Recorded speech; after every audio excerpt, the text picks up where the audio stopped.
Monsieur Meade, premièrement, merci beaucoup pour cette entrevue. Ouais, ça m'a fait plaisir. Votre livre a été marquant et dans le sens que c'est un livre qui réveille les gens. C'est un livre qui dit des choses que peut-être pas beaucoup de monde ont osé dire jusqu'à maintenant. Et c'est un livre qui semble faire le point sur des éléments essentiels face à la convergence de crises et particulièrement à la crise climatique qu'on vit actuellement. Qu'est-ce qui vous a inspiré à écrire un livre de la sorte? Moi, j'étais militant pendant 45 ans probablement. Dans les années 60, ça a commencé. Et en 2007 et 2008, j'étais commissaire au développement durable et vérificateur général adjoint.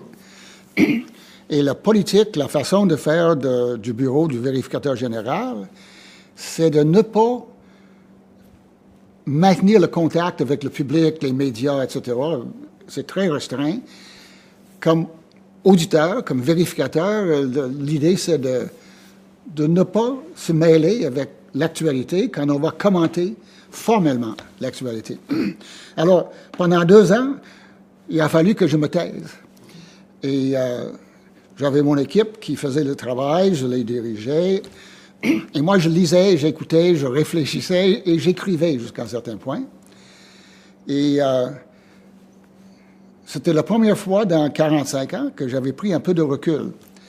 Et c'était clairement ça, je pense. J'ai réalisé que j'avais perdu mon temps, que nous étions en état de crise. Tout ce qui sortait en publication des plus hautes autorités l'indiquait. Alors, mon patron, chez le vérificateur général, qui était un économiste, n'a pas beaucoup apprécié ce que j'essayais de faire, même si j'en avais parlé en entrevue et tout le reste. Et donc, il n'a pas renouvelé mon contrat. Mais je suis sorti, puis j'avais toute l'expérience d'un travail sur une correction du PIB, qui s'appelle l'indice de progrès véritable, que je proposais de faire comme moyen d'évaluer le gouvernement. J'adorais l'occasion, ça n'a jamais eu lieu. Mais j'ai fait un livre là-dessus en 2011, 2-3 ans après, donc.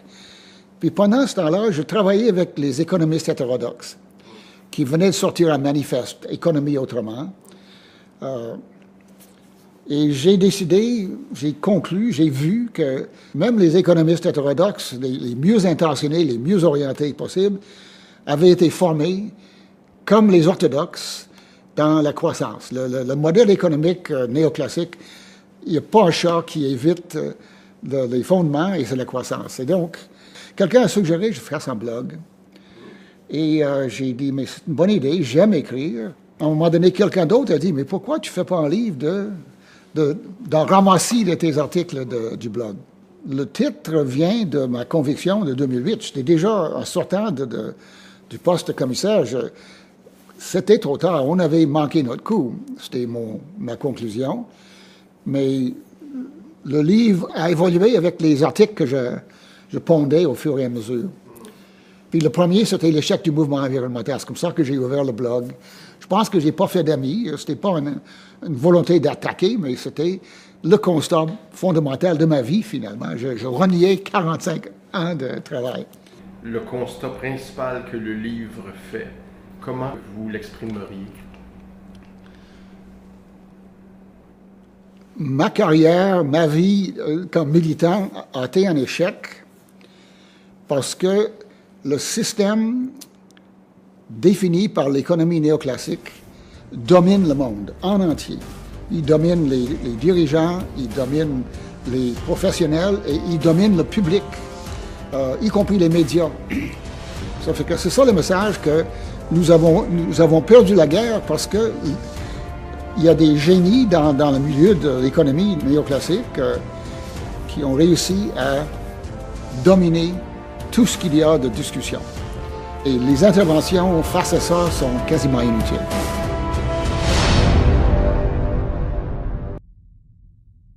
Le livre porte un regard assez troublant sur le présent et l'avenir. On parle d'effondrement. Comment est-ce que les gens devraient comprendre ça, ce concept d'effondrement? Ils ne le comprennent pas. Je viens de terminer un petit bouquin de Pablo Servigne qui a écrit le livre Pourquoi tout peut s'effondrer. Ça fait 2 ans, peut-être 3, en français de Belgique ou un Belge de France. Et il insiste dans sa définition de l'effondrement, parce que j'ai même pas essayé de le définir. C'est un processus dans lequel la possibilité de se maintenir disparaît, puis il faut trouver les suites. Et moi, je me fonds pour le comprendre aux travaux d'Art et la croissance de 72. Je l'ai comme Bible depuis 45 ans. Et eux autres, avec un modèle, quand même, c'était MIT, c'était pas des deux de pique, et c'était avec les meilleures données, en dépit des critiques au début, c'était les meilleures données disponibles, et des modèles ils ont essayé 12 scénarios, projeté les 12 scénarios jusqu'à 2100. Mais le scénario de base, qui est le scénario de business as usual, est aussi le scénario qui s'avère le meilleur. Et aujourd'hui, les données sur 40 ans tombent direct sur les projections. Le graphique qui définit l'art de la croissance, c'est 5 paramètres qui évoluent, 4 qui montent et 1 qui descend, parce que c'est les ressources, surtout énergie. Et vers 2025 et 2030, pour les plus tard, les 4 chutent. Et les auteurs disent, et moi je dis aussi, le modèle ne définit pas ce qui va se passer après la chute. Ils se rendent à la chute à un moment où le tout ne se tient plus. C'est là où je prétends que nous sommes dans le début de l'effondrement.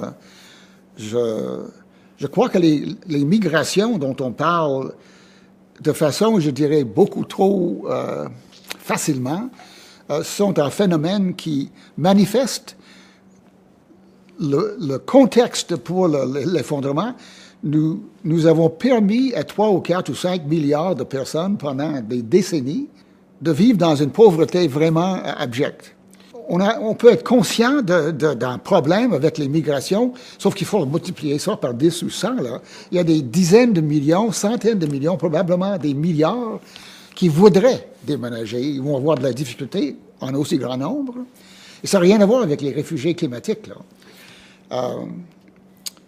Ça fait que je regarde ça et je dis, bon, l'effondrement, c'est une situation où tout s'écoule socialement. Mais plus facile, c'est l'effondrement qui se définit par les ressources, l'énergie. Et c'est là où les gens qui travaillent les changements climatiques mettent l'accent, avec raison.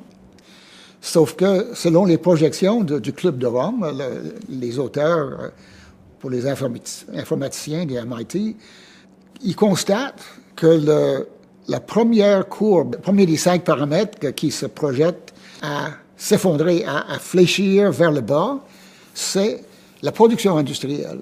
Et la production industrielle est 100% dépendante dans les pays riches de pétrole. Alors, on ajoute à cela le problème de pétrole qu'on peut définir à partir des agences internationales, pas besoin d'imaginer des chiffres. On associe ça à notre amour avec l'auto et on commence à voir un élément de ce qui s'en vient. Une absence de pétrole facile et bon marché et des autos en surnombre, en congestion permanente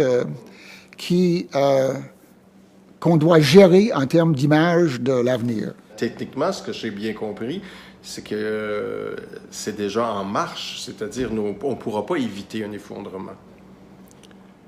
Non, on ne peut pas l'éviter. Ce que j'essaie de faire un peu différemment, c'est d'insister sur ce que ça comporte pour nos vies ici au Québec, qui va beaucoup plus loin que les autres parce que notre empreinte empreinte écologique, est 3 fois trop importante. Mais si on se retire un peu, l'humanité entière est déjà en dépassement de l'empreinte écologique. 1 fois et demie la possibilité de la planète à nous soutenir. Et ça c'est sans compter l'énergie, l'aspect minéral. Et quand on fait introduire ça dans l'équation, là, on est vraiment devant un enjeu. déjà avec 5, 6 milliards, 4, 5, 6 milliards de personnes en pauvreté versus 1 milliard en riches, on est en dépassement.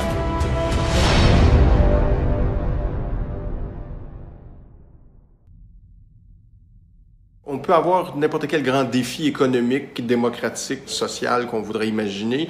On a affaire à une crise biophysique qui, techniquement et mathématiquement parlant, par l'accumulation du CO2, si c'est pas réglé, c'est le déclenchement des boucles de rétroaction positive. Et là, on ne pourra même plus rien régler si tout ça se manifeste.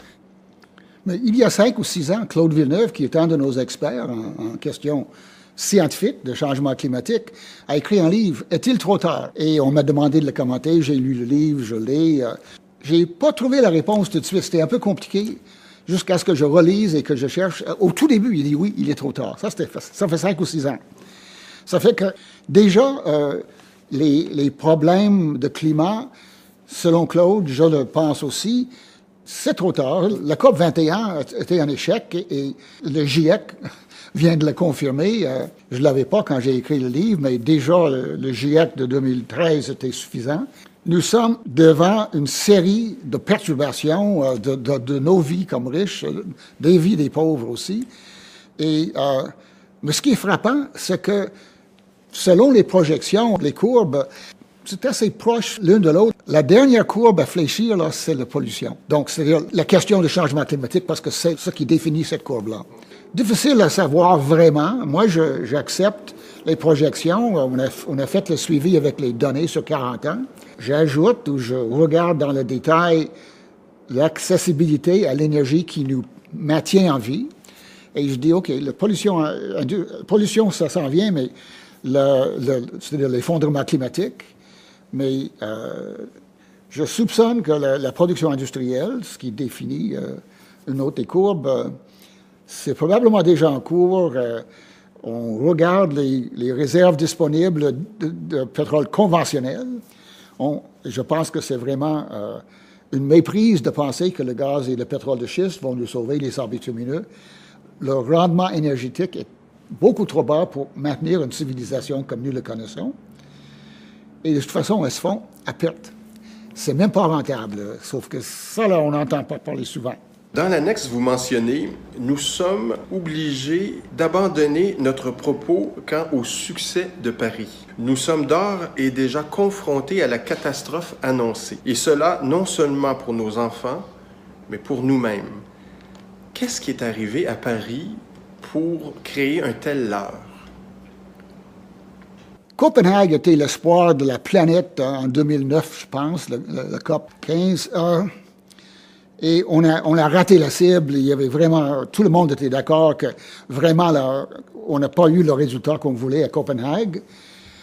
Et donc, les Nations Unies ont vraiment mis tout en œuvre pour le contact avec quasiment 200 pays, le développement de plans d'action pour chaque pays, des engagements, des objectifs, pour 2015, le COP 21 à Paris. Et ils avaient abandonné l'idée de quelque chose d'obligatoire. C'était des engagements volontaires, j'oublie le terme formel.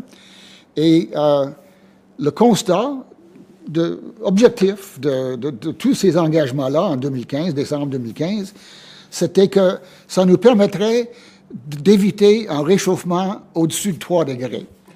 L'objectif était 2, en espérant 1,5, mais c'était vraiment ça, c'était un leurre aussi. Là. Les gens ont leurré les responsables en faisant penser que 1,5 pouvait être une cible. Alors, ce qui m'a frappé, c'est que, quasiment sans exception, tous les gens qui revenaient de la COP 21 disaient que c'était un succès. Jamais on a eu autant de nations signées en accord, il y avait un accord en majuscule, aussi important. Et on n'entendait vraiment pas souvent, jusqu'à récemment, que l'accord visait 3 degrés, la catastrophe. Ça fait que le leur était la volonté réussie de faire parure devant une crise que tout le monde reconnaissait. Et La DUC, la déclaration, commence avec cette sorte de constat-là. On n'a pas pu accepter qu'on a manqué notre coup.